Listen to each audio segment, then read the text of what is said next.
Welcome back, everybody, to another exciting episode of Spitball Media Podcast. This is our weekly look as we cover the top entertainment stories of the week. We spit them all out, guys. We just spit the whole thing out and we talk about all the top stories. My name is John Draper. Joining me on our weekly conversation is, of course, the Prince of Philadelphia. He's very excited about the Phillies. Shaheen. Shaheen, are you excited about the Phillies World Series chances? I didn't know that was a thing. So that should Look at show you that. my excitement. We just broke it on the air live. The I'm Phillies are doing in well, the man. How are you doing? National League Championship Series. They're tied with the Arizona Diamondbacks, I believe.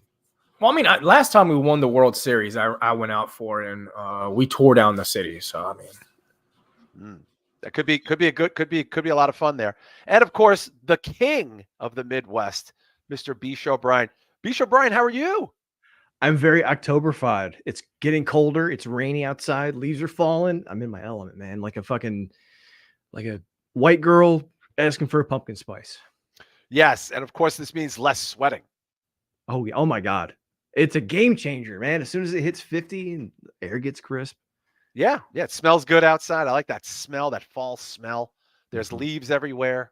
I feel the snow coming. Like I feel like the snow. I can tell the snow is not far away. You know what I mean? You feel it in your bones? Yeah, well, they're old bones. Shah, how's the weather by you? It's getting cold in Philly? yeah, it's getting cold. I already have my heat on. Yeah. Last year we escaped snow, so this year I think it's probably going to hit us hard. I'm hoping not, because I mean I drive for a living, so I don't really want to that's true. deal with snow at all. But dealing with the elements. Never fun to deal with the elements. Hey, we've got to give a couple shout outs to Slave Cheeks and Joe Punches and Chris Matthews and Marquise Johns, all hanging out in the chat room. Thank you, of course, to everyone. And of course, thank you to you for checking us out. But if you're checking us out for the first time, guys, you don't get the full show. You get a show, but you're missing out because afterwards, if you go to patreon.com/Spitball Media, is that right, Bisho? Not podcast, Spitball Media. Spitball Media is right. Spitball Media. You get tons of hours of just countless hours of bonus shows. Plus, every week you get a little mini bonus show, and you get 2 extra full episodes that we record exclusively for Patreon. Right, Shah? It's a great time to join. Yeah, man, especially for Halloween, we're gonna be doing some cool shit. You got a solo show coming. We'll be doing a Halloween show, some recommendations. So this is probably going to be my favorite month. I love doing horror shows, so I'm all about it. And of course, Bisho, this is the most wonderful time of the year for the Patreon to get all that good stuff. Oh my God, it is, because we do Q&As, and as much as we love them, John's going to do. You should call it like a play on Brooklyn 45 or something like Brooklyn. Well, I'm calling it I Remember Halloween. I want to throw that Misfits song in the beginning there, the Halloween song. Okay. So we're gonna be bringing it back. I'm going to be telling you about one of the most wildest Halloween years of my life. It's a rare look at the old school Brooklyn, guys. Like not the Brooklyn of today. We're talking the Brooklyn like 1985. You know what I mean? A lot going on there. So yeah, I'm going to be bringing that in. It was a wild Halloween. It's kind of like Stand By Me, only with much more crime, Shah. You know what I mean? Got to bring that flavor back to Brooklyn, man. We need more crime in Brooklyn. Yeah. So the only way they get to hear it, B-Show, is if they go where? Patreon.com/Spitball Media. It's only $5 a month. We've kept the price the same for about the past 2 or 3 years. A lot of people who have been there since day one have been helping us hold the fort down. We really appreciate your support. And there's a lot of good shit there. Come check us out. Extended versions of every weekly episode where we cover everything we don't get to in the free portion. And the weekly or the monthly bonus shows like the Q&As and John's trip down a bloody dead body filled memory lane. Yeah, it really is. It's kind of like the crackhead Stand By Me, the 80s crackhead version of Stand By Me. So you don't want to miss it. And of course, thank you to the many people who have been keeping the lights on in this place. And you know, if you got $5, this is the best time to go. You're going to get actually this weekend, guys. If you go to Patreon for this weekend, you get the full show early, of course. Then you get the extra bonus show, and then right after, you're going to get this Halloween show, and then next week you get another full bonus. I mean, Shah, the giving never stops around here. Yeah, we're givers, man. We're not takers. We just we give. Actually, we do. I guess we take your $5, but I mean, it's we give you content in return. Put it to good use. That's the thing. We put it to good use. And thank you, guys, for a very, very successful year. As we're getting closer and closer to the Halloween season, it's in full swing. It'll be here before you know it. I am not ready. I haven't bought any candy yet. I haven't decorated the house. But I will. I will probably take care of that this weekend. But a lot going on in the entertainment world this weekend. I want to point out the strike is still lingering. They had a meeting earlier this week that fell apart. So there is still a SAG after strike, and there was a thing today briefly. I forgot to mention this that the union put out some weird thing about Halloween for the strike. B-Show, did you hear this? No, I haven't seen anything about it other than George Clooney wanted to meet with SAG to see where negotiations fell through. That was it. Yeah, they're contributing. Him and some famous people are putting some money together. The SAG-AFTRA union is telling its members, obviously the actors and such, not to dress as properties, strike properties for Halloween. Which is, I guess, like things like Barbie or Oppenheimer, like all these people who are complying, which is almost everybody. It's a weird thing. They just sort of put this out today, and I saw this, and I thought it was like a joke, but it's not. Like, yeah, Shah, they don't want like actors taking pictures of like movie content because they feel it hurts the strike. Like, Yeah, isn't that that's a little right? bit of a reach, man. That's and not the good kind of reach around where you're getting jerked. This is just a Yeah, bad this reach isn't around. no, this isn't the good kind. Yeah, B-Show, like I saw this today and I was like, what an odd, an odd request. I don't, I guess, I mean, I might not be giving this. So basically what they're saying is newly announced Halloween costume rules from SAG-AFTRA being seen online dressing as popular TV movie characters is prohibited. Yeah, no, I'm not making this up. This is real. So they're using things like Barbie and Wednesday. Like they don't want to see like a famous actress dressed as Barbie because it's a striked property. These are considered taboo, B-Show. If I was standing online for weeks at a time and going without paychecks and being supported by a strike fund, I would be loyal to the cause. But when it comes to like what I'm going to do in my free time, what my kids are going to dress as for Halloween, they can go fuck themselves. Because like, how stupid is that? Like, don't It go and dress does like seem, like I can understand if yeah. they were saying don't like on Halloween if you're striking, don't dress up as anything. But at the same time, it's like fuck you, man. I'm taking my kids around. If I want to dress like I don't know, Lurch, I will. Go fuck yourself. Yeah, this is real. So, Shah, they said instead of dressing as things like Barbie and Wednesday, the Guild told members on Thursday today to choose costumes inspired by generalized characters and figures, such as a ghost, a zombie, a spider. Um, no, this is real. Like, this is real. And Joe Punches brings this out. Ryan Reynolds responded today on Twitter. I look forward to screaming scab at my 8-year-old at night. She's not in the union, but she needs to learn. Um, Shah, what do you think of this? This is not really probably helping, huh? Well, I think it's ridiculous, but at the same time, I think we already have enough people dressing as Barbie this year, so I appreciate celebrities being forced not to dress as Barbie because every white woman that's ordering a pumpkin spice latte with Uggs on is gonna be Barbie this year. Like that's just a fact, bro. Half the crowd is gonna be fucking Barbie. Yeah. Yeah, that's true. I didn't even think of that. Shout out, of course, to Bayou Geeks is hanging out. Terrell T is hanging out. What do you think, B Show? You think you're going to see a lot of? Do you think you'll see kids as Barbie? I don't know. I mean, obviously they're not talking about children. They're talking about actors like that. Take pictures and stuff. But it's an outrageously dumb thing and sort of out of touch thing to say for the union. I'm very sort of. It's kind of douche chill inducing. Yeah, I'd agree. I mean, like my kid, her and her friends are all going to go as different types of Barbies. So, like, even with kids or adults, it's probably going to be popular this year. So, like, how can you tell people not to be dressing up like the most like influential pop culture stuff of the time right now? It's so stupid. Like, that's what Halloween's for.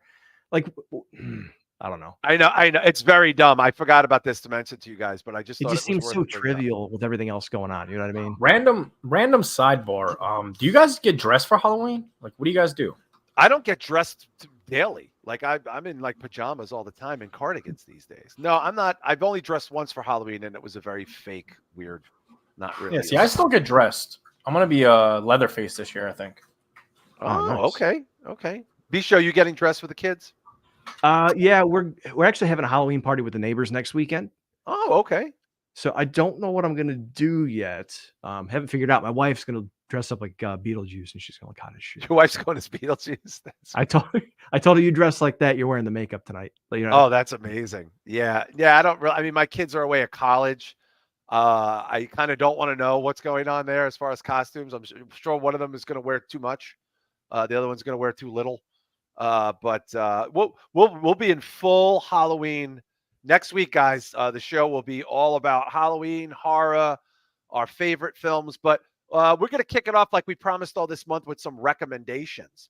Shah, I'd like you to kick off your first of 3 recommendations. And these recommendations, these are not your regular fare. These are things outside of the purview of the Halloween, the Friday the 13th, the Showgirls, if that's your thing that you watch on Halloween. Bisha's laughing. Shah, what do you got? What's your first one? So I just recently bought these 2 movies and I watched them this week. They're kind of B movies, but I think people would enjoy them. They've been lost for a long time. I'd never even heard of these movies.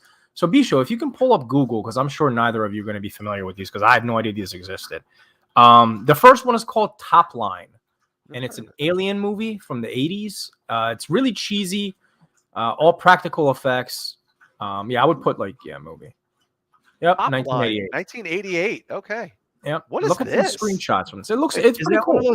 Is that one of those knockoff Italian movies we talked about? It looks could be, yeah, probably, yeah.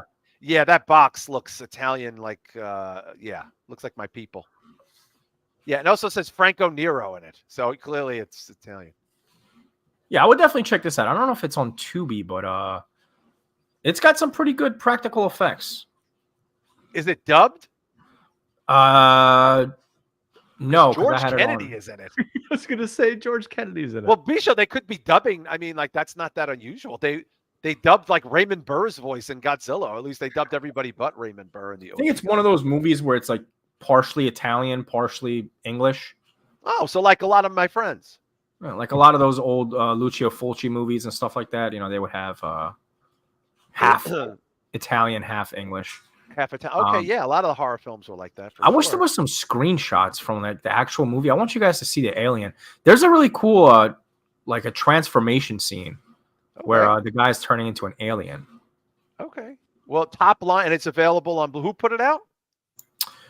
Cauldron Films, which Cauldron Films is under the banner of Diabolic DVD. And Diabolic DVD, they've been around since, like back when fucking like 99, so they've been around forever. I heard of them. And they primarily sell like cult movies. And the guy, Jesse Nielsen, that runs the website, he's actually from Philadelphia. I know him.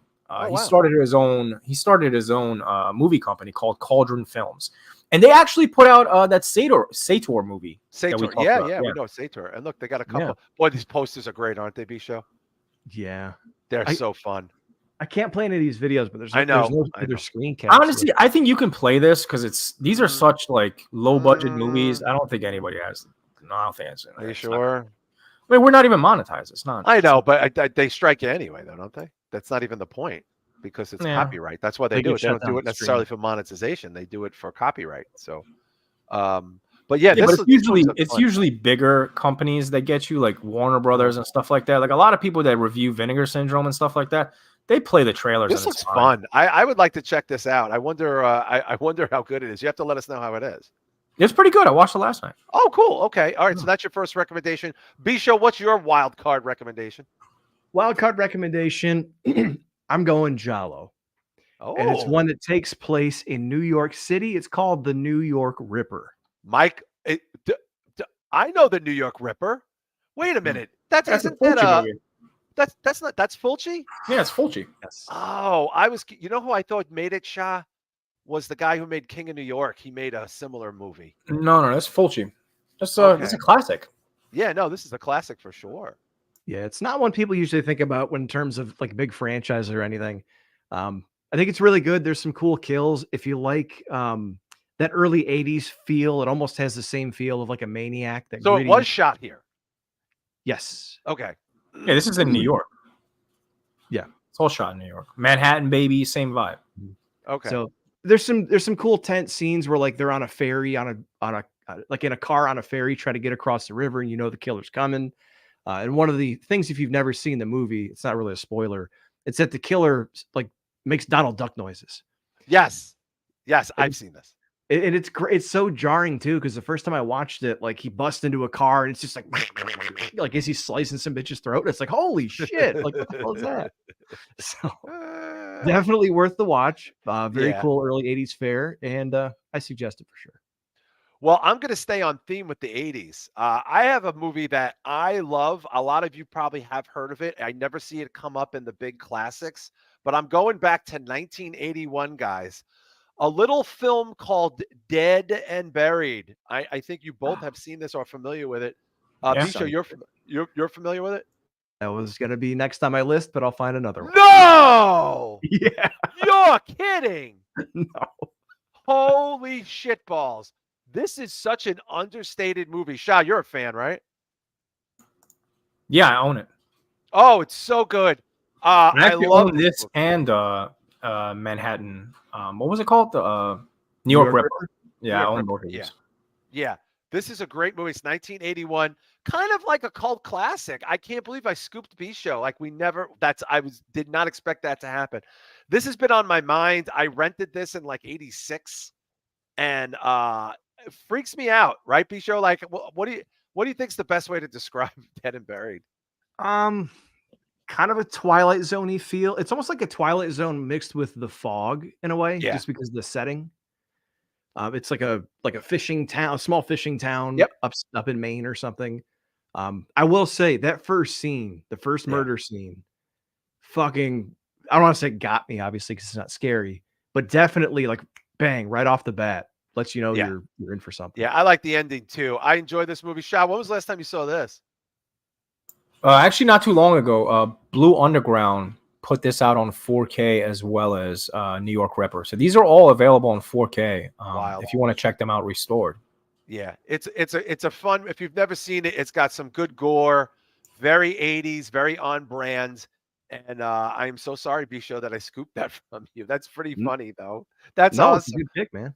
No, it's great, but it's it's a great pick. I wish this was more. I wish this was more popular. Like I know it's got a lot of props from people, but I think it deserves more props. Shah, what's your second pick? My second one is actually a Ruggero Deodato movie. Oh. Also available from Cauldron Films. So they both arrived, and this one is called Off Balance. Off Balance. Have you heard of this one? No. This sounds like an emo album or something. Off Balance movie. Oh my Yeah, look at God, the is cover. this it? Yep. Oh my God. It's the guy Oh. from Alien in LA. He did a bunch of other movies. The small guy. my God. And Donald Pleasance is in it. Also. Donald Pleasance is it? He must have needed he probably owed taxes. Dude, Donald Pleasance has done A lot. like 75 B horror movies that He no must one's have heard of. he must have had like a gambling problem or prostitution or something. You know that? Do you know the Indian little guy? Yeah, I just saw him. There he is, yeah. Yeah, what's he from? He's in I know he Alien was in a lot of porn. he's done Alien in LA, I know, but I don't know what else he's done. Is he an Indian gentleman? He's a little Yeah. gentleman. He's a little person. I think we should probably call him that. Isn't he in Charlie and the Chocolate Factory? He might be. I don't know. Does he have like progeria or whatever? Like, does he have like that disease? You know what I'm talking about? Where you look old? Oh shit, Chris Matthews remembers this. I don't know if he's talking about Off Balance or Dead and Buried. I think he was talking about Dead and Buried. Yeah, I was gonna say Off Balance. Chris, let us know. This is a deep cut, man. If you've seen this, Yeah, Shah's bringing out like this rando of randos. Say Off Balance. Cast of Off Balance. Here we go. No, that's not it. It's put in Ruggero, Ruggero. I think it's pronounced Ruggero. Ruggero, sorry. Ruggero. By the way, same guy that did Cannibal Holocaust. Yes, yeah, Ruggero, yeah, the Italian. It's Just interesting. died I don't last see the Indian gentleman in the cast. That's interesting. Oh, there he is. He's in the middle. He's in the middle, in the Oh, bottom. he's so tiny you can't see him. He's right there. No, that's not him. Diego. Okay, is that him? No, that's not him. No. I thought he kind of looked like him. I don't know. What Yeah, other he's movies was he in? You know what? He's probably too small to be like he had to be this tall to be in the credits. They couldn't get the headshot. They just got the background. Yeah, it was just it wasn't even a headshot. It was like just the top of the head. Just type in alien. Just type in Indian midget actor and see what No, pops up. what's gonna pop up? Charlie and the Chocolate. This That's guy, him. Yeah, Troy? that's right. See, That's him. That's that the is same him. guy. I Yeah, think that's him. Yeah, 100%. That's the same guy. That is him. Yeah, he's in a lot.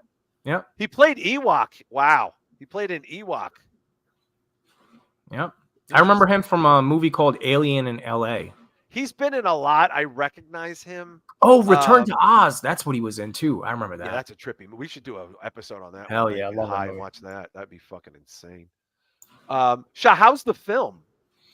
I liked it a lot, man. I actually, if we can, in the Patreon, because the trailer includes this and Top Line, so both trailers are in one video.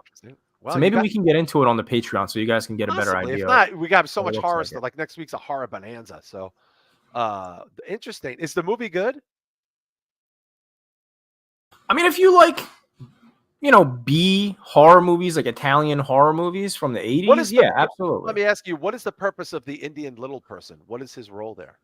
I honestly don't remember. I fell asleep in the middle of this. Okay, so you fell asleep in the middle of it. So we're not really selling it. Recommending a movie you fell Well, no, it's because I did a double movie feature. that you No, it's because I did a double feature. I watched the Alien one first, and then I fell asleep through this one. But I Okay. watched enough of it to enjoy it. All right, I believe you. All right, but I'm curious about both of those films. B-Show, I'm sorry I scooped your second movie. Were you able to pull an audible? Yeah, I have a couple extra just in case this happens. Okay, yeah, me too. I always pull. Let's see. I'd go Night of the Creeps. It's a cult favorite. What a fun movie. It is. I'm a huge fan of Tom Atkins, obviously from The Fog. Of course you are. Escape from New York and Halloween 3. He's just one of those rugged blue collar working He's actors. still alive, B, by the way. Still alive. He is, and he does appearances too. Yeah, that voice. Great voice. Mhm. Night of the Creeps maybe has one of the best taglines of the genre, I think. Shah, do you remember the tagline for Night of the Creeps? No, actually, I've never seen that movie, but I do own it. Oh, it's so good. Yeah, I've never seen it. Is it. Good news is your boyfriends are here. Bad It's like, news is you got good they're news. Your dates are here. The bad news is they're dead. It's the greatest. But it's in the trailer. This is the cult movie. I feel like this is another one of those like dead and buried guys where I feel like it's just right below the cult status.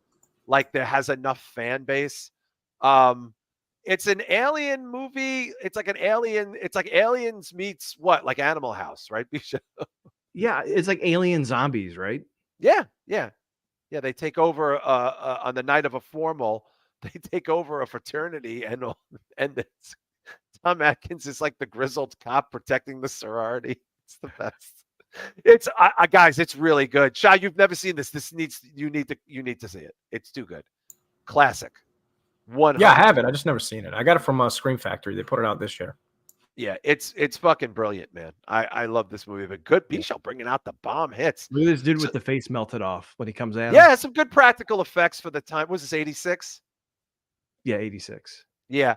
I'm gonna go. I have a movie for a kind of modern. Now, this movie that I picked, I have to say, most people who have seen it will agree. They think it's tremendous. It's a small market movie made by the Duplass brothers. They're both very famous in TV and film. And it's a little film from 2014 called Creep. I fucking am a huge, huge fan of Creep 2014. If you guys have never seen it, it is I know brilliant. this. I know this. Brilliant. This is the found footage one, right? Technically, it's not really a found footage. It's like first person kind of. Okay. This is a movie where but that mask is so great. It's a part of the movie. I don't want to give too much of the plot away, but I'm trying to figure out a way to describe. Now, if you've noticed, this is a very famous TV actor. I think this is Mark Duplass. Him and his brother make independent films. They made that movie, Shah, about the cult, the hippie cult that was killing people. That was on Netflix. I don't know if you guys remember it. Like a hippie sex cult. What was it called? I can't remember. And then they ended up trying to kill some people. I don't want to ruin it for you if you're not familiar with Creep. Is a dude who like wants to kill himself. Basically, he's saying he wants to kill himself online, and he has this interaction with this other guy, and they're kind of hanging out together. And I don't want to say too. You need to see it. There's a sequel. A lot of people like the sequel. If you guys have never seen Creep, it is very low budget. Maybe one of my favorite endings in modern horror. I can't believe neither one of you guys have seen this. Mm-mm. It's a fantastic watch. The sequel is very good. I like this one way better. But if you want a cool, it's actually a scary first person. How do they describe the synopsis? Because I hope they don't give away too much. Says Aaron answers an online ad and drives to a stranger's house to film him for the day. That sounds creepy. Right. The man wants to make a movie for his unborn child, but his requests become more bizarre as the day goes on. Oh my God, they do. Yeah. So basically, a guy says, "Hey, I'm dying of cancer. I want to make a video for my son," and this dude really needs the money, and he shows up to this like farmhouse, and it gets very weird, and you're like, something awful is going to happen, and it happens. And Creep 2, a lot of people like Creep 2. Mark Duplass made this with his brother, who's also an actor. I forget his name. Jay Duplass. Jay Duplass. You might have seen them in movies. Mark Duplass, you've probably seen him. He's been in so many things. He's in a lot of successful things. Shah, you're familiar with this, so you've definitely heard of it, right? Yeah, I've scrolled past it on I think it's on Prime. Might be. I've seen it quite a few times, or maybe it's Netflix. I don't know, one of them. Yeah, and by the way, there is only a handful of people in the movie. It's very low budge. Yeah, never seen it though. Yeah, I like it. A lot of people like the sequel. I'm ambivalent to the sequel, but man, if you've never seen this, this is a fun one to check out. Shah, what's going to be your third pick? So my third one is going to be a film called The Saint Bernard. It's about a killer that wears the head of a Saint Bernard dog, and it's got phenomenal practical effects by this guy named Gabe. His name is Gabe something. I forget his last name. But he's the same guy that actually worked on Cujo? Society. No, he worked on Society, the Brian Yunza movie. Yeah. He worked with St. Bernard. Whoa. Yeah, look at this shit, dude. Now, Shah, you are like me. We are not fans of animal movies where animals are harmed. No, it's not necessarily like an animal cruelty movie at all. Okay, so I assume it's based roughly on Cujo. No, nothing like Cujo. Okay, Scroll up a little bit. That other movie has on the main screen, on the main page. Yeah, Skin Deep. You just scroll past it. I've heard of Skin Deep. Yeah, I've brought that up. It's by the same director. Skin Deep is also very fucking good. Right there with the mask. Yep. I think I've seen Skin Deep. Skin Deep has Deep. Wow, that looks cool. What a great fucking box. It has the guy, the short guy from the Indian midget guy? No, the other midget, the English midget. The English midget. What's his name? From Willow. Willow. Oh my God! Yeah, he had his own show with Warwick. Yeah, Warwick Davis. Warwick Davis. Probably the most famous little person of all time in movies. Yeah, he's in a lot of his movies. He's actually in this one too, Saint Bernard. Oh my God, is that Warwick Davis? Yep. Yeah. Wow. But he's got a bigger role in Skin Deep. Skin Deep has him a lot. Skin Deep is almost like Texas Chainsaw. So is this about a killer Saint Bernard?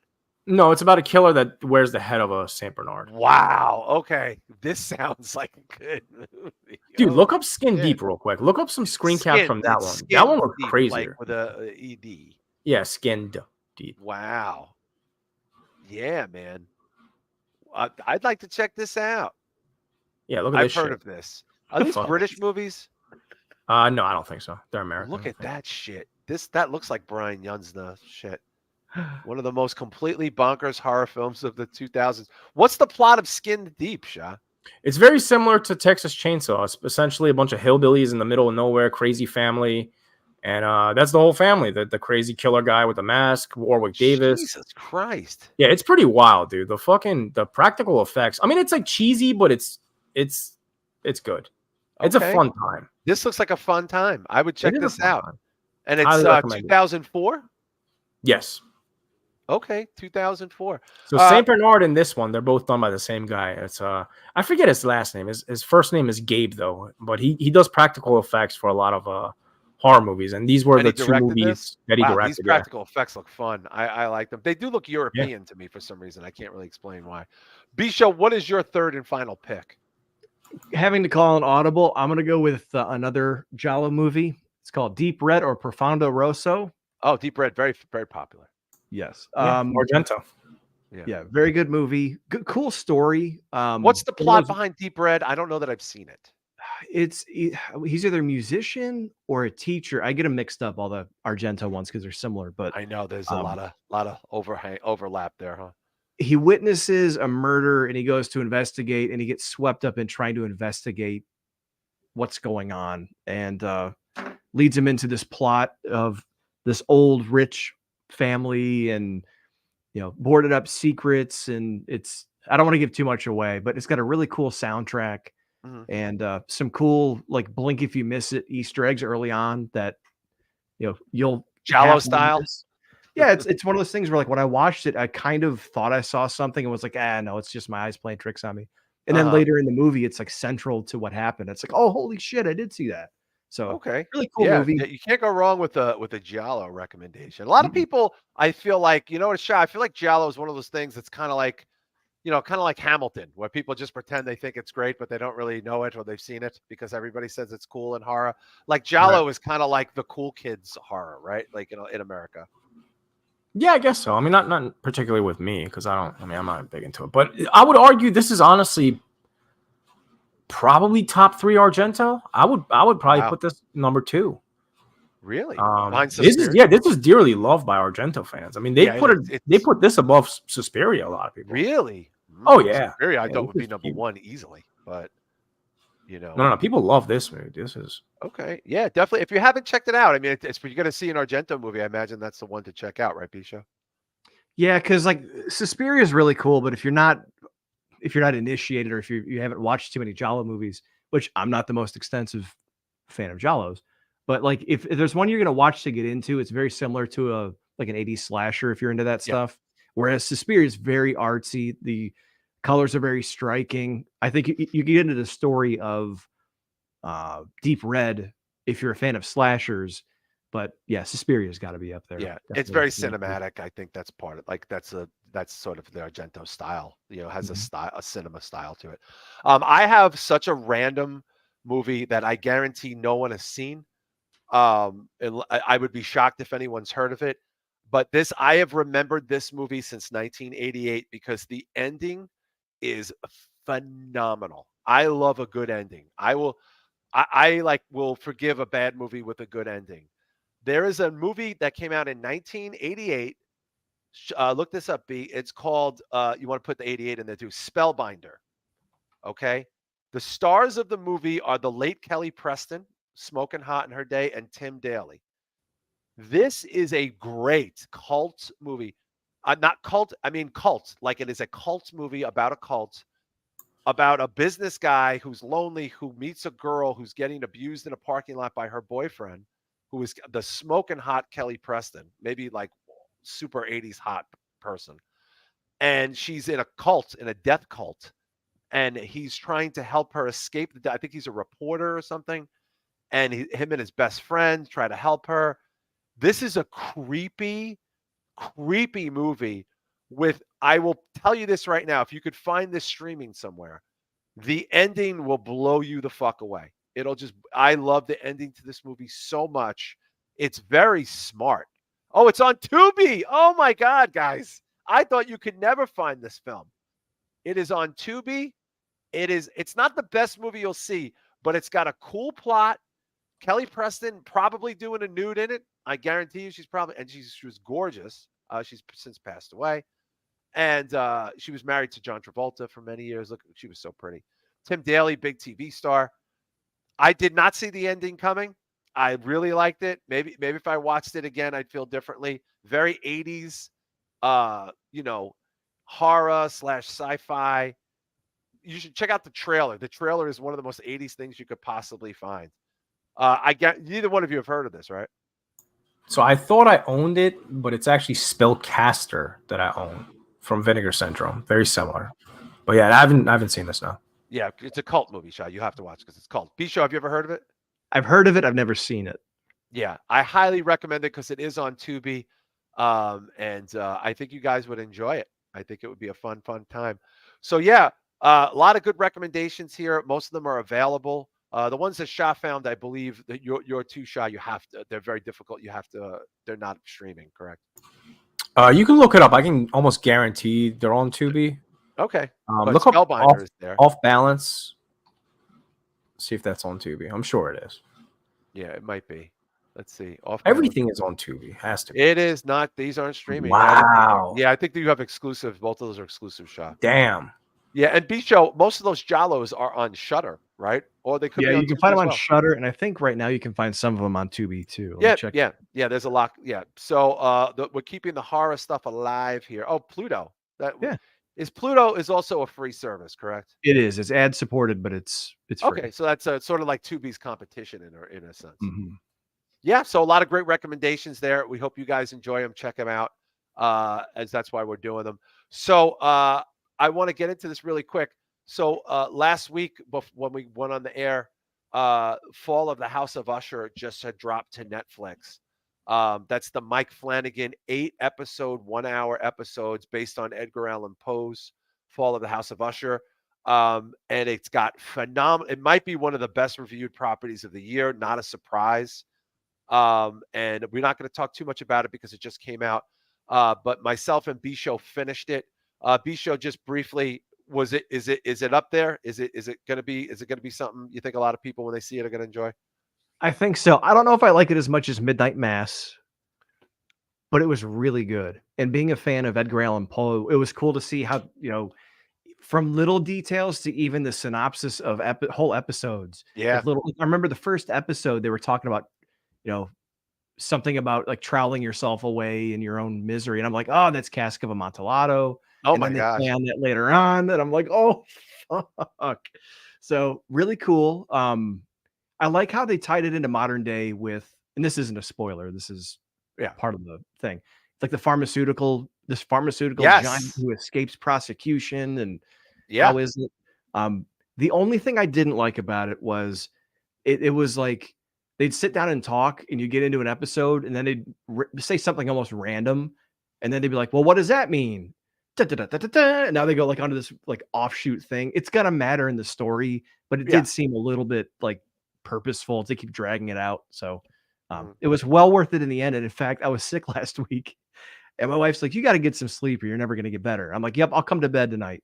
And then I stayed up till like 3 finishing it the one night and had to get up at like 6 or 7 for work the next morning. So now, B Show, I just want to ask this real quick. Did you find it got progressively better? Because I did. I found that it got progressively better. Yes. Because I think the more the story played out, it kind of focused in the farther it got as things narrowed down toward the end. More stuff made sense. Yeah. Very, very well done, though. Yes. Yeah. And Shah, I know you haven't seen it, but you are a big fan of Poe. This is literally, there's like 6 or 7 Poe properties, I think, riddled through this entire miniseries, Shah. Yeah, I've heard nothing but good things about it. I just unfortunately don't have the patience or the time to watch TV series. I'm so backed up on movies alone. So, but it looked good. I mean, I've seen the trailer, and again, I've heard a bunch of good reviews about it. So, yeah. Sure, it's good. I will say this: I thought the acting was phenomenal. Bruce Davidson, who has worked with Mike Flanagan and Carla Cugino, B-Show, is that him? Carla Cugino? Sounds familiar. You got me. Well, did you guys see Gerald's Game? Because they're both the stars of Gerald's Game, which was also a Stephen King. Yeah, you've seen that, right, Shah? Yeah, I saw that. It's a good movie. Yeah. Oh, yeah. Carla Cugino. Yeah. Did I pronounce that right? I think you did. Yeah. Yeah. Bad Italian, I am. Shah, they are the 2 stars of this. He is the patriarch of the Usher family, and she is the antagonist. That's all I'm going to say about it. Mark Hamill is very good in it. Mike Flanagan, the director, who has given us some good properties. He did, of course, my God, he did like 3 series on Netflix at this point. He did Midnight Mass. He did Bly Manor, Haunted of Hill House. I'm forgetting the teeny bopper one he did. Midnight Club. Midnight Club got canceled. It was not very good. Unfortunately, I just thought the property wasn't good. And of course, his wife is in it. She plays Camilla. She's also from Midnight Mass. He did Dr. Sleep, apparently. Yes, he did Dr. Sleep. I believe his first movie was Absentia, his first big indie horror movie, which I liked quite a bit. It was. Oh, dude, he did Ouija. Oh, did he? Are you sure? Oh, yeah. I didn't see that. Well, they can't all be hits, Shah. They can't all be Oculus, yeah, these are some. Oculus people, very successful, though. Really? I like hated Oculus, that. Very successful. Movie. I didn't like it either, but I it was hated a that successful shit. movie. Dr. Sleep was damn good. I liked it. I mean, I enjoyed it a lot after the first time I saw it. Mostly an unknown cast to me. Henry Thomas is who is from Stand By Me, who's now in his 50s. And a very smattering cast of people I'm not that familiar with play the children. I don't want to give too much of the plot away, but if you're a Poe fan, you have to watch this. I feel like this is going to be at the top of a lot of people's list, and it was very well received. A lot of people are falling over themselves talking about how good this was. Bisho, a lot of people saying Carla Cugino there should get some kind of Golden Globe nomination. Her and Pete Davidson, Bruce Davidson. Yeah, because you said Pete. That was terrible. What a terrible thing to say. Yeah, I mean, because she plays the same character essentially, but different flavors in different ways. And I'm not going to spoil anything. Yeah, she's great. She's amazing. And I noticed the two guys here, if you're watching live, this guy that I'm circling with Henry the long Thomas. hair, he played the dad in Midnight Mass of one of the main characters. And I didn't even recognize him. He's worked with Henry Thomas before. And then this guy was the dad from Midnight Club that drops the girl off at the hospital. Yes, the fitness guy. Yeah, and of course Mark Hamill, whose voice is like on its way out. Bisho, holy cigarettes! I think he did it on purpose because, like, did he remind you of the creepy guy from Raiders of the Lost Ark? Yeah, well, I think he might. I think doing the Joker voice has destroyed his vocal cords. Because you can't do a high octave like that for all those years and not have it fuck up your voice. Well, I've heard him do recent interviews and he doesn't sound like that. He doesn't sound like that. Maybe it was. Yeah. Shah. It's a creepy Mark Hamill, like of all things. Sheen, I think you really should check this out. The post stuff is so in your face. Dialogue, circumstances, like at least all the hits are in there. Bruce Davidson fucking reading the Raven poem. It's clearly a period piece, right?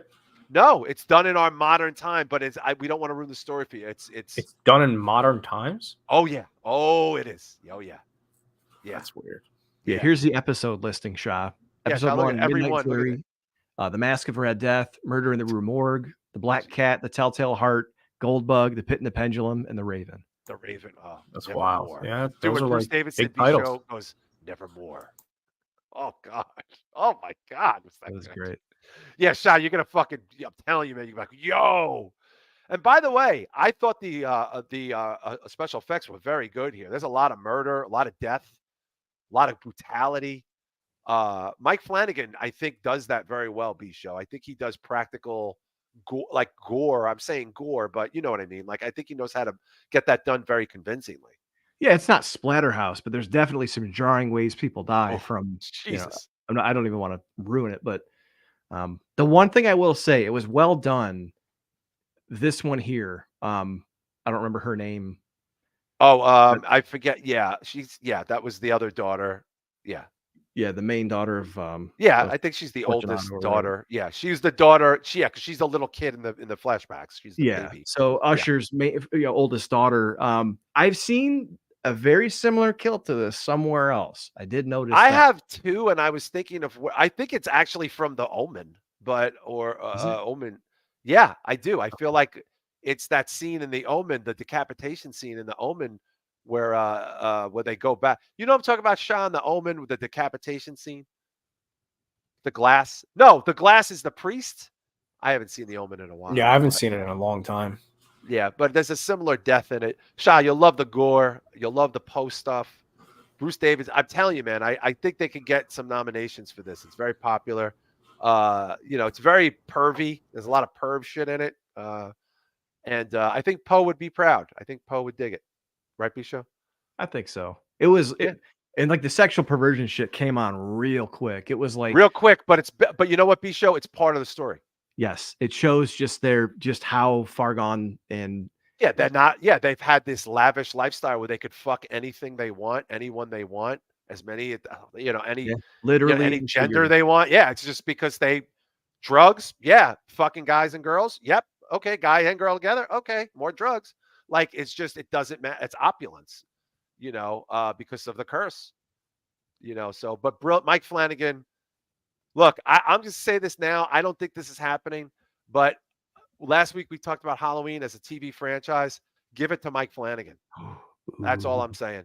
You give Halloween to this motherfucker, lights out, right? Lights the fuck out. Yeah, it would be very talky though. That's the only thing is if you're not into talky stuff, like there's just so much dialogue and it's drawn out. I mean, I liked it. It served a purpose, but Yeah, it it does is serve a very purpose. long in the tooth. Well, we and B Show recommend it. Shah's heard nothing but good things about it. And one other thing, these guys didn't watch it, but I got to see The Tank. We had talked about this movie. It is on Hulu. It's currently available. And also, I believe, guys, as of this weekend, um, um, Cobweb will be available there. The Tank is an interesting movie. I really think you guys should watch it. It's a monster movie for sure. Um, I didn't like the first half. I like the second half quite a bit. Once it gets going, you'll be very if you could get through the boring first half. This is kind of an in the middle movie for me. Like it's not bad, it's not good. The monster looks cool. It's a very small movie. It's supposed to be Portland. I knew in 2 seconds this was not America. Within 2 seconds, of course, I looked it up. It's New Zealand. The monster is cool. I wanted to see more of it, and and they finally gave you a lot of the monster.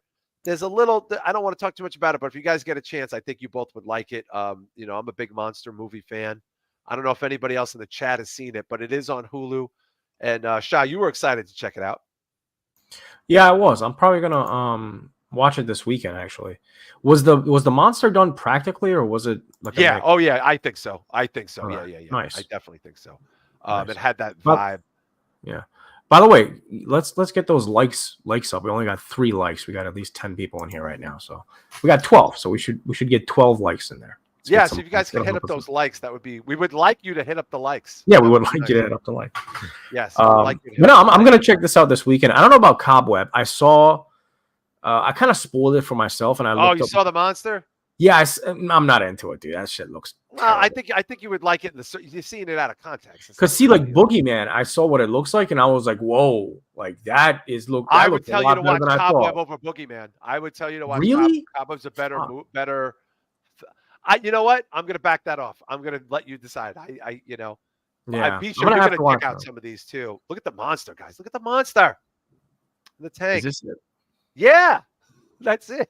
Look at that. Because I saw something else down here too. Well, it opens its mouth. I don't want to say. Yeah, it opens its mouth. It's got a mouth. Yeah. That's not. Joe Punches is co-signing Cobweb. So yeah, I know Joe liked it a lot. Chris Matthews. None of us have seen The Mill yet, but I've heard of The Mill. That might be my this weekend. What is that one?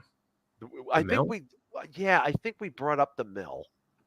And also, some people are trying to get me to watch The Puppet Man or something. I saw that trailer. It looked like porn acting. I checked right the fuck out. Well, it took you twice to get through The Tank too. That's why I didn't check it out. Yeah, The Mill is new. I feel like that's on Hulu, maybe. What is The Mill? I don't know. Looks like it's in the middle there. October 9th on Hulu. Joe's a rising star at Mallard Megacorp, whose market power surpasses Amazon and Apple. Devoted to his family and fixated on success, his life unravels into a nightmare when he wakes up in an open-air prison cell with no memory. Ooh, that sounds like a good plot. Okay, I might have to check that The Mill. On Hulu. Hulu's doing good with the horror movies, Shah. Hulu's doing a good job. Yeah, October, man. They usually line it up for October. Yeah. And by the way, I feel like another one. What was that other streaming service that was putting up like 70 horror movies for Peacock? Yeah. Oh, okay, Peacock is doing a lot of classics. Yeah, they're balls deep in all their horror right now. If you haven't checked some stuff out, so there's a lot of good stuff there for you to check out. But we're gonna switch. I want to switch gears here real quick because this was a big news story, and obviously we cover a lot of entertainment media in music. And there was an FBI raid today at the studio for the Breakfast Club, one of the biggest syndicated morning shows in the country. I don't even know if it's global, but it certainly is in America. And most of you are familiar with it. Shah, you want to break this down for people because this story actually happened earlier today. Yeah, so DJ Envy he's from Queens, New York. He's locally based. He's always been on New York radio. He used to have his own mixtapes. Now he's doing the Breakfast Club. I think for the last maybe like 11 years, I see. Yeah, it's been him, Charlemagne, and I forget the girl. Charlemagne and Angela Yee, which she's got her own show now. So she left. She left, yeah. So basically, a few years ago, they started having other guests other than just actresses and actors and singers and songwriters. They started having business people on. and like motivational speakers and things of that nature. So they brought on this guy named Cesar Pena, who is from, I believe, from Patterson, New Jersey. Little like 5'2" Puerto Rican guy. He's like 400 pounds. He came on their show and basically they broke it down that him and DJ Envy have been they started a sponsorship. They were doing classes for people and all kinds of things about basically real investing. estate, right? It was a real estate, real like estate, how to get involved in real estate. Yeah. So they wanted people to basically invest into their real estate, and they would basically guarantee 30% profit within a year or two. They did this with, I think, like up to 30, almost 40 people. And what the Caesar guy would do is, and it's funny because the first time they had him on there, he said that his mentor who got him into business, he actually met in jail, and he was in jail for scamming. So already it's kind of like weird to have this guy on that just got out of jail, and he's talking about he got caught for scamming, and now you're advertising on iHeartRadio, which owns the Breakfast Club, to invest with this guy in DJ Envy. So this guy's going down. He was arrested today. He's out on $1 million bond already, which is funny because it's like, dude, you owe people millions of dollars because he stole like basically 40 properties. And what he would do is he would take your money. He would say that he's investing with you to buy a property, and he would either never buy the property or like he would sell the same property 4 or 5 times to different people. Yes. And he never got caught until now. And yeah, he's fucked. He's been arrested. The feds are after him. They've hit him with false, I think, wire transactions. Wire fraud. Yeah, fraud. Yeah, which he's only got one count now, but I think that's probably going to change in the future. They're probably going to tag along a bunch of other charges. Wow. But DJ Envy has not been arrested yet. I don't know if he will be arrested. But they definitely went into the Breakfast Club today and they seized a bunch of computers and phones. And I'm guessing they want the unedited version of the interviews that he had with Caesar to just see if he said anything, the way they communicated in between breaks. Because from my understanding, the cameras and the audio is always rolling. It's just edited later on for live audience. Right. But it's going to be interesting, man. See, I mean, DJ Envy, and another thing about this guy, man, he owns like $8-9 million worth of cars. He just bought a $7 million house, so it kind of looks bad for him too, because he's spending a lot of money, and I don't know, man. I mean, he's claiming he's gotten scammed. Basically, he's claiming to be a victim now. Going to be very interesting, though. I think. Yeah, this is going to be a very interesting story. Huge. So, B-Show, obviously, you have to be careful in the way you talk about this, but clearly. These crimes are very blatant. Like they wouldn't go this far unless they had a slam dunk fraud case, right? I mean, they wouldn't waste time on it. I would imagine, yeah. I can't really say much about this. Yeah, no, I know, but no, like just to give people an idea, like something like like the charges. And I'm going to spare you because you really shouldn't be talking. Yeah, about go ahead. But I will. But no, because you really shouldn't. But the for personal reasons. But the thing that I find fascinating is how DJ Envy, who's a very popular person, most people know this person is how this guy is going to spin his way out when the only reason most of these people got scammed, Shah, was because of the connection to the famous person that is DJ Envy. Right. Like if it wasn't for DJ Envy, he would not have this reach of people and the depth of wealth, Well, they also shared an office, so it's hard to say that he had no idea this was going on when he's next door to this guy. Yeah, he's in big trouble. And Star, which I'm a big fan of Star, man. I watch Star every fucking night. I love Star. He hates DJ Envy. I mean, he's hated DJ Envy for decades now at this point. And he keeps telling people, man, and Star's got a big reach. I mean, he's got like a 250,000. Nowhere near as Envy's, but yeah. Yeah, but I mean, he's got a big reach. He has a lot of connect. He has the same connections that Envy does, as far as people that he knows. So he's getting the word out there that he wants people that got screwed over by DJ Envy to start suing iHeartRadio and getting the FCC involved and all that, because he says the main money they can get is from iHeart. It's not DJ Envy. It's not Cesar Pena. Right. Yeah. Because it's their airwaves that this scam was basically advertised and people fell for it. And you're right. I mean, if it wasn't for DJ Envy, I think solid 90% of these people wouldn't even know who Caesar Pena is. You know what I mean? No, maybe 100% wouldn't know. Yeah. And shout out to Travis Swift. Travis is saying, I always looked at DJ Envy as a wannabe DJ Clue. Yeah, I always thought DJ Envy was very corny. It was a corny. Yeah, he's a I mean, corny so was guy. DJ Clue, though. He was a cornball. Yeah, I just always felt like I think they're both corny guys. Like they're just not legit dudes. Like there's just something, I don't know. I'm not really into them. Funk Flex is the worst. DJ K Slay was my guy, man. I love K Slay. Well, the funny thing Rest is, in I peace, saw a K-Slay. clip of Envy talking about this, and he said he called 3 people about this property. The first person he called was Clue.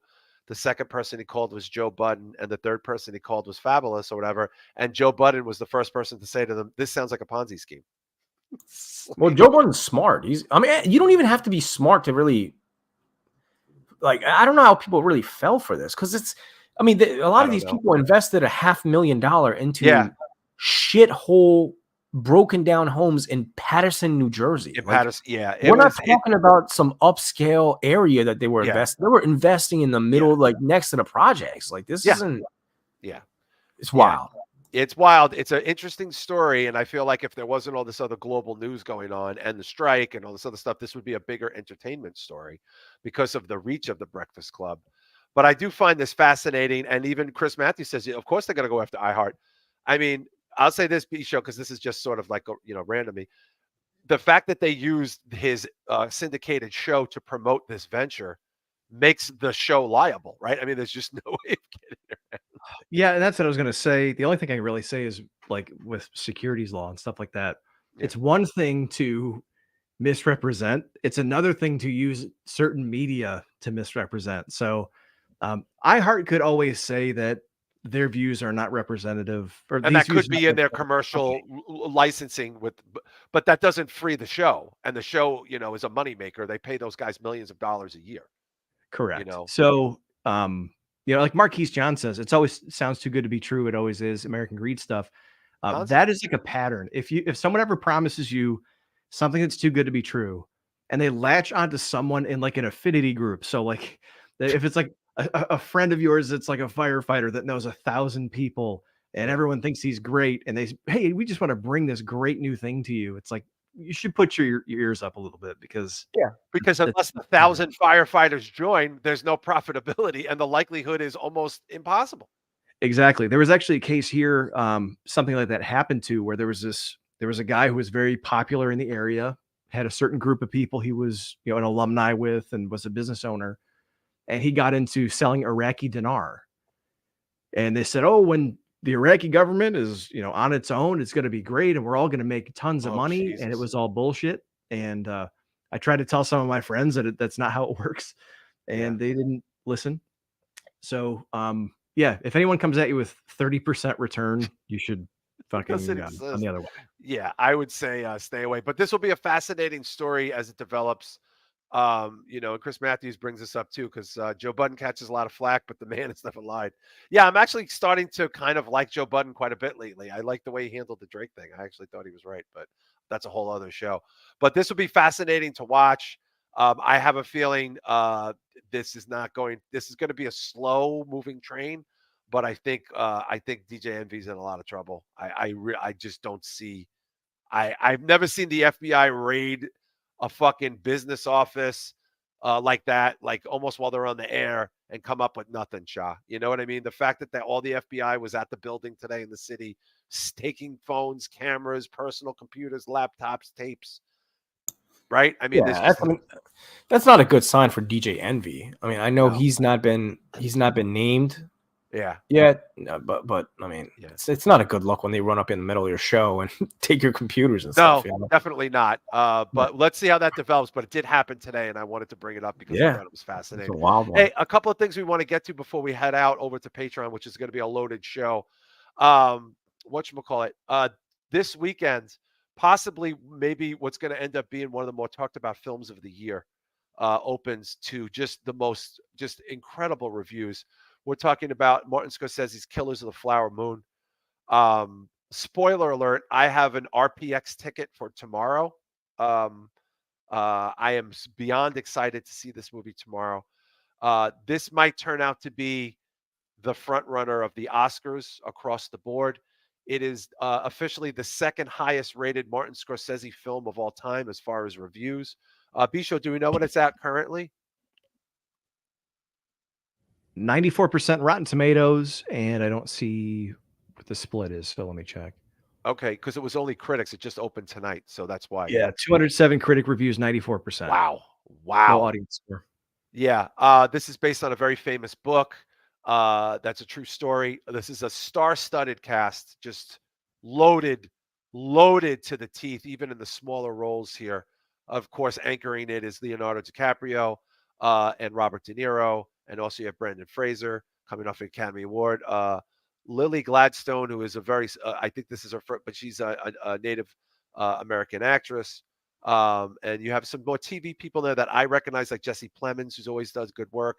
Some Native American actors and actresses, some singers that I'm a fan of, and of course Larry Fessenden. I still don't know how he got in this movie.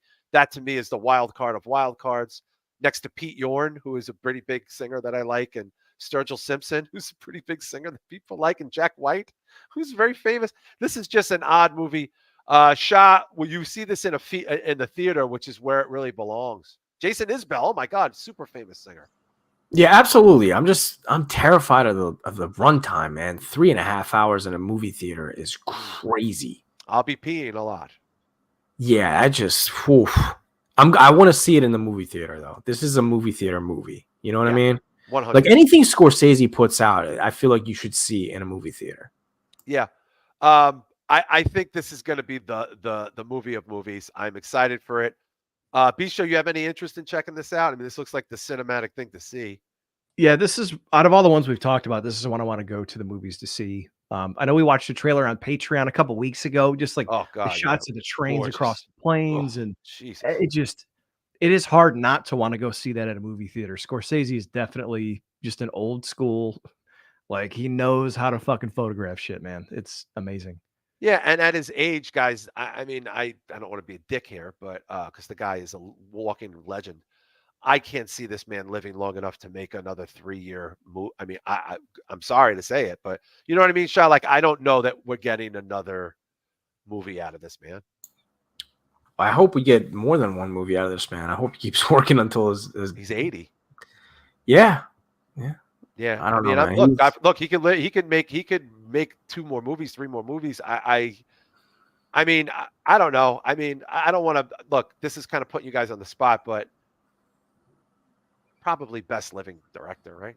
I mean, yeah. Well, right? yeah. I mean, is that even really something we got to think about? No, I think it's hard to argue that, man. Right? I mean, right, Bisho? I mean, who's his competition? Like, I mean, everyone can say, the Spielberg and De yeah, Palma, who's his whatever. competition? Yeah, yeah. But at the Spielberg. same time, I mean, it's hard to argue that he's not the best, or that he's, you know what I mean? Yeah, However I want to say that.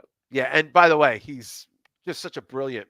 I mean, he's just prolific. I mean, he's just such a brilliant guy. I like what he's done with DiCaprio. DiCaprio before he sort of stepped in this guy's world. And let's be honest, he was I mean, he's still banging his 20-year-olds, whatever. But like work-wise, DiCaprio's work with him, Shah, has just been phenomenal. What was the first collaboration? Gangs of New York? Was that the first Gangs of one? New York and then Departed. Yeah. Yeah.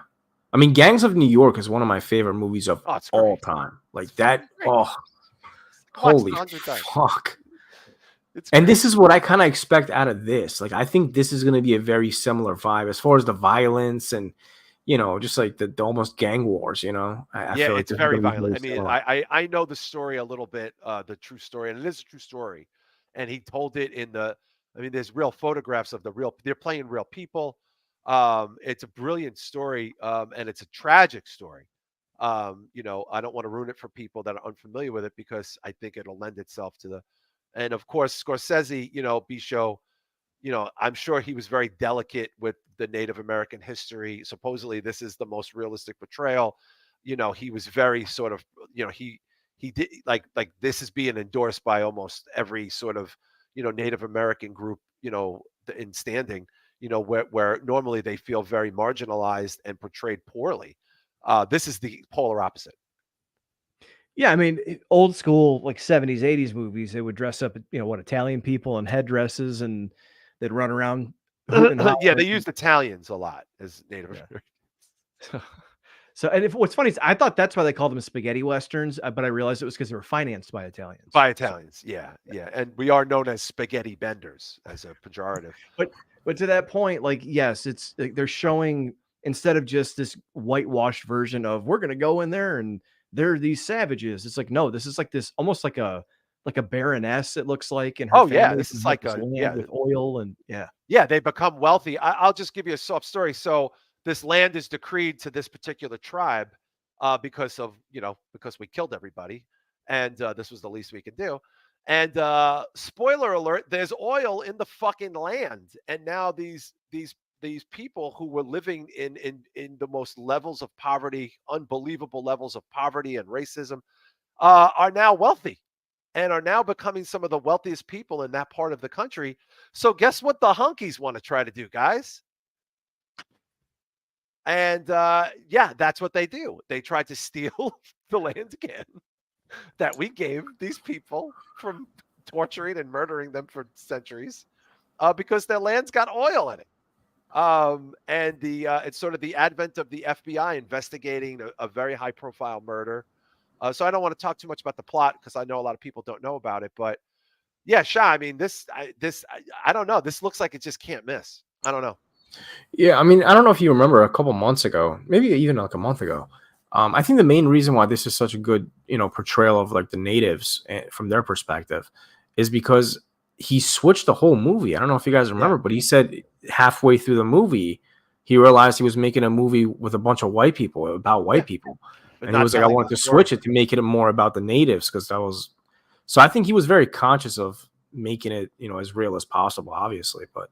Yeah, Yeah, man, I'm super fucking excited for this. yeah. I DiCaprio to me is I think in the zone. Like honestly, I just think he's at the age and the stage. Again, he's still the playboy, single guy. He's pushing 50. I think he's like 48 years old now. He's looking a little beefy, but he's still banging the 20-something-year-old models all over the world, and then he throws them overboard and replaces them with another Eastern European model.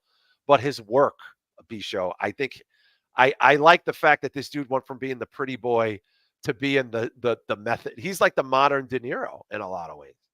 Yeah, there's a lot of parallels between him and maybe Johnny Depp, where like they started out at these as kind of like teen hunks, Damn, dude. and then as they go along, they just get more seasoned and more dialed in. And I don't want to say method, Johnny Depp definitely, but Oh, he's um, method as hell, dude. yeah. But like it's just amazing to see because a lot of these young actors they burn out, they die, they don't last. They don't stay pretty, and people don't stay as interested. Yeah, because like look at Rob Lowe. Rob Lowe is a decent actor. Remember the Brat Pack in the '80s? Yeah, he He's looks not really amazing doing too. anything Looks now. fucking amazing. Yeah, but But he's he not really does doing TV. Yeah, anything. he went to TV, B show. That's where he became a big guy in television rather than a big guy. He couldn't do this. Well, He it's like doesn't have the chops. imagine like he was a big deal in Hollywood, and then in 1995 he's like the stepbrother in Tommy Boy. So it's like Yeah. imagine DiCaprio having all He's the these villain aggressive. in Wayne's World, B show. What are you talking about? That's right, that's right. But like imagine DiCaprio being this huge teen star, and then he's in Superbad. It's like okay, Which would be it doesn't equate, you know. Well, that's what also makes DiCaprio special is I think he takes pride in what he does. yeah. So he's very selective with the projects he takes on. Whereas like you look at Johnny Depp, he's got terrible fucking movies. Like He's his got bad recent stuff films. is awful. It's terrible. Leo doesn't. Well, Leo don't work like Johnny. Like that's the thing. Yeah, but that's what I mean, Leo, though. He's selective. He picks yeah, movies that he knows are going to be bang. I mean, look at Once Upon a Time in Hollywood, The Departed, Gangs of New York, yeah, Titanic. This, I mean, yeah, the dude's got like fucking classics. yeah. Travis brings up he's a long way from growing pains, guys. Leonardo DiCaprio. Rob Lowe? No, Leonardo Yeah, DiCaprio. Leo. Yeah, And he Leo. brings up Rob Lowe had that controversy, the sex tape with the woman. He didn't know it was videotape, and he survived that in the 90s, but it hurt him. I don't know if you guys, I just want to say this story, and then we'll head out to Patreon. When DiCaprio was doing Django, and he knew he was going to have to drop hard RN bombs like water. Like Jamie Foxx told this story. He said he was so uncomfortable and he was having a hard time, and he went to talk to him, and he was feverishly smoking cigarettes, And Jamie's like, "What's up?" And he was like, "I don't know if I could do this. I don't know. I don't. I'm." And Jamie Foxx had to tell him it was okay, like had to calm him down because even though he's an actor and he knows people, he was so uncomfortable saying that word repeatedly in a film that it was getting in the way of his performance. And like he needed to be like comforted because and Jamie Foxx was like, dude, like no one is gonna think this about you. Did you ever hear that shot? I mean, it's a fucking cool thing. No. It's such a cool thing. It doesn't surprise me that he needed reassurance though, because it seems like I don't know, man. I mean, he's a super white looking guy. Like I can see the backlash being like, oh, he took on this role because deep down inside he wanted to say it, and like I don't know. I could see a lot of backlash, but There was really none because of his yeah, I don't recall any really. The only one I remember is Cat Williams. They asked Cat Williams after the movie, he was on a red carpet somewhere, and they said, "How do you feel about white actors saying this word?" And he was like, "I didn't give him no permission to use that word. I don't care what Samuel L. Jackson says." Yeah, and of course Sam Jackson did too. Yeah. So it's like you're damned if you do, damned if you don't, I guess. But I don't know if I could do that. I mean, that's Yeah, I mean, yeah, but I could just I mean, I think by the way, Slave Cheek said he said it on Stern. Yeah, Jamie told that story on Stern. But like he literally was like he's like shaking, smoking cigarettes, knowing he was gonna have to say this word over and over again, and he couldn't do it. Like he just couldn't do it. So it's just I don't know. I feel like he now has become like this middle-aged guy. Like it's weird to see this dude become this guy. Like, like I remember like, because he's in like my age group more than your age group. Like every girl wanted to bang the shit out of this dude that I met for 20 years. I mean, like he was from Titanic to the beach to fucking, to the Basketball Diaries. I mean, he was a heartthrob, this dude. And now he's like this heavy, like I don't mean heavy, but he is a little heavy, but you know what I mean? Like this heavy emotional guy. No, I mean heavy as an actor, guys. Like, like he's dude, he could do a rom-com. Do you know how much money this guy could get to do a rom-com with fucking some starlet or fucking what's her face from Anne Hathaway. You know what I'm saying, Shah? He could be doing that phony George Clooney shit for 10 fucking years and he didn't do it. He didn't do it. That's why I respect him though, because he doesn't just do projects for a paycheck. Most of these actors, you look, even Robert De Niro, he did a bunch of B shit movies. Pacino. Yeah, they all did terrible movies. Terrible. I mean, Bruce Willis is a little different because he's sick, but I mean, his last 30 movies have all been like straight to DVD terrible movies, Yeah, because he needed the money because he was having like financial. But, I mean, you see that happen to a lot of actors. So I mean, him only strictly doing projects that he's really invested in. I actually respect that. Yeah, like we talked about Donald Pleasance. He did a shitload of movies because of alimony and alcohol. Yeah, alcohol and alimony. I mean, Donald Pleasance is also not like Yeah, but Donald Pleasance had like that voice. He was a serious actor in the 60s and the early 70s. He was a heavy. He could play a villain in a suspense movie, like with that. He had that Shakespeare delivery, dude. And he played Blofeld in one of the Bond movies. A Bond villain, for fuck's sake. When Bond was the hottest thing, that was like the hottest movie in the world. Damn, I didn't even know he was in a Bond movie. That's crazy. Oh yeah, he was brilliant in it too. He's the basis. Shout out to From the Dungeon podcast. They say blame the directors or writers, not the actors. That's true, but you know what? From the Dungeon, you take the role. I don't know. Joe Punches is calling him the Gregory Peck of our times, man. Look, Leo's got a long way to go. We're gonna have this guy around for a long time, and he does like one movie every 3 years, and we all go, "Wow, he's great, isn't he?" I mean, like that's the trend though. He hasn't missed for a long time. You haven't seen a bad movie out of that dude. I didn't like that End of the World movie that he did. I didn't like that very much. The one. Don't Look Up. I didn't like it. Was that the one about time? The time thing? Yeah. And by the way, guys, we're totally forgetting Wolf of Wall Street, which really was like, yeah. That's his modern class. Great Gatsby. The Gatsby movie. Yeah, he did a lot, dude. It's funny. You say blame the director or writers, not the actors, from the Dungeon podcast. What about Tarantino? Because doesn't he drop it like 57 times in that movie freely? Like, and he wrote the goddamn thing in Django. Well, I think he meant blame the. I thought he meant like the quality of the work. I don't know that he meant that specifically. Oh, I thought he meant for having to say. Yeah, Basketball Diaries. I saw that movie. I read the book. I mean, I'm from the punk scene in New York. I know basketball. I know Jim Carroll. My God. Have you guys seen The Iron Mask? I've never seen that. Man in the Iron Mask. It's okay. It's okay. You know, I've never it's seen more of that an one. ensemble movie for him. He's the star, but And it's John an Malkovich ensemble. in a supporting role, right? Yeah, there's a bunch of people in that movie for the 90s. If you've never seen Basketball Diaries, it's great. By the way, before we move on to Patreon, here's a fun fact about Leonardo DiCaprio. Leonardo DiCaprio was cast as Patrick Bateman in American Psycho. He was cast. And then a very famous feminist convinced him not to do it because of the violence towards women. And that's how Christian Bale got the role. That's yeah, look that up. That's a true Hollywood story right there. He had it. He was obsessed with it. He wanted to do it. He was committed to it. And then I think Gloria Steinem, the famous feminist, convinced him that the movie is violence against women, even though that was being directed by a woman and developed as a film by a woman. I think Mary Harmon did it. I could be wrong, but I forget.